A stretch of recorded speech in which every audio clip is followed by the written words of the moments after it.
দেখুন, মোহনবাগান দিবস বা মোহনবাগান ক্লাবের সঙ্গে সদস্য সমর্থকরা ভোটকে মেলায় না।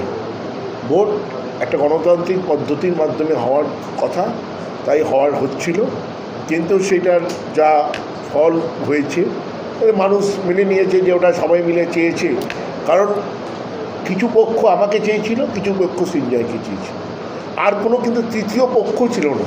তাহলে যখন দুজনে মিলে গেল তাহলে সব পক্ষ এক হয়ে গেল, তাই না? সেখানে কোনো ভেদাভেদ নেই, এবং তার প্রতিফলন দেখা যাচ্ছে আজকের প্রোগ্রামে, যে সবাই এসছে, সবাই আনন্দ করছে, এতগুলো প্লেয়ার এসছে, প্রাক্তন প্লেয়াররা, এবং সুন্দর করে নেতাজি ইন্ডোর স্টেডিয়ামে সন্ধ্যাবেলা আমরা প্রোগ্রাম হবে, সেখানেও সবাই আসবে। এটা তো আনন্দ একটা। দেখুন, এটা আমাদের যেরকম বাঙালি দুর্গাপুজো, সেরকম মোহনবাগানীদের কাছে মোহনবাগানের দিবস। মোহনবাগান দিবসটার জন্য সারা বছর মোহনবাগানীরা ওয়েট করে, এবং সেটা সবাই মিলে একসঙ্গে আনন্দ উপভোগ করি। আর আমার আর টুম্পায়ের মধ্যে তো আমরা একসাথেই তো জীবনভর কাটিয়েছি। হয়তো মধ্যেখানে দু একটা বছর একটু দুজনের ভুল বোঝাবুঝি ছিল, সেটা এখন মিটে গেছে, সে না কোনো সমস্যাও নেই। গতবারের থেকে মানুষ অনেক বেশি পরিমাণে এসছে, এমনটা আপনিও বললেন, মানে ডবল ইঞ্জিন হয়ে যাওয়াতে কি মোহনবাগান দিবসও আরও অনেক বেশি গ্ল্যামারাইজ? না না না না না, সেটা নয়।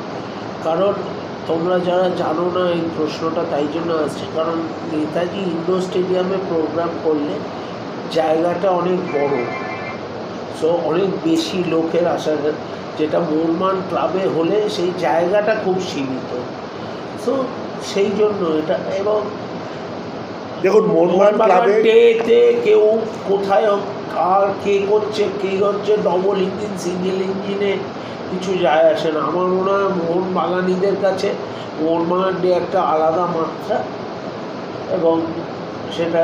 এবং একটা কথা আমি বলতে পারি, হয়তো আজকে টুটু বোসের মোহনবাগানের যে অবদান, আজকে এটা ওনার কাছে একটা মানে সর্বশ্রেষ্ঠ সম্মান মোহনবাগান যেটা দিতে পারে, মোহনবাগান রত্ন।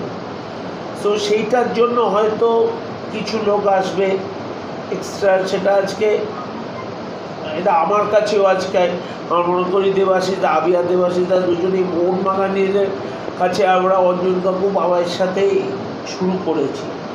সো আজকে সেই লোকটাকে আমরা এই স্বীকৃতিটা দিতে পেরে, এবং আমরা দুজনেই আজকে এখানে বসে, আমার মনে হয় এটা আমার কাছে খুবই স্পেশাল দিন। এবং মানে আমার কাছে অলওয়েজই মোহনবাগান দিয়ে একটা আলাদা দিন, একটা আবেগঘন দিন, কিন্তু আজকেরটা একটা আলাদা, কোথাও যেন একটা আলাদা মাত্রা যোগ করেছে। না, যেটা আমি বলতে যাচ্ছিলাম, একদম সঞ্জয় ঠিকই বলেছে, যে দেখুন এখানে আমাদের ম্যাক্সিমাম 1200-1300 লোকের অ্যাকোমোডেশন হয় মোহনবাগান মাঠে সন্ধ্যেবেলা।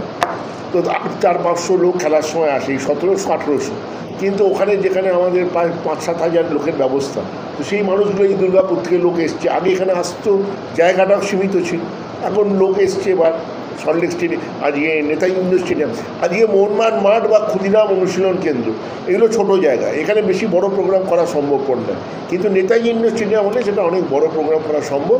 তারই প্রতিফলন, মানুষের আবেগ চিরকালই আছে। এটা এরকম নয় যে মোহনবাগান আমরা দুজনে মিললাম বলে প্রচুর মানুষ এসছে। মানুষ এটা মোহনবাগানের জন্যে আসে না, আমার জন্যে এসছে না ওর জন্যে এসছে, তারা এসছে মোহনবাগানের জন্যে। সেই মোহনবাগানের নামটা তো কখনো ছোটো বড়ো হয়ে যায় না, দুজন মিলল বড় হয়ে গেল, দুজন মিলল না সে ছোটো রইল। তো সেই জন্যে মানুষ জায়গা একবার বেশি আছে, সেই জন্য অনেক বেশি। সল্টলেক স্টেডিয়ামে খেলা হলে 70,000 লোক যায়, মোহনবাগান মাঠে খেলা হলে 20,000 লোক আছে, তাহলে কি উৎসাহ কম আছে? জায়গা অনুপাতে লোক হয়, সেটাই হয়েছে।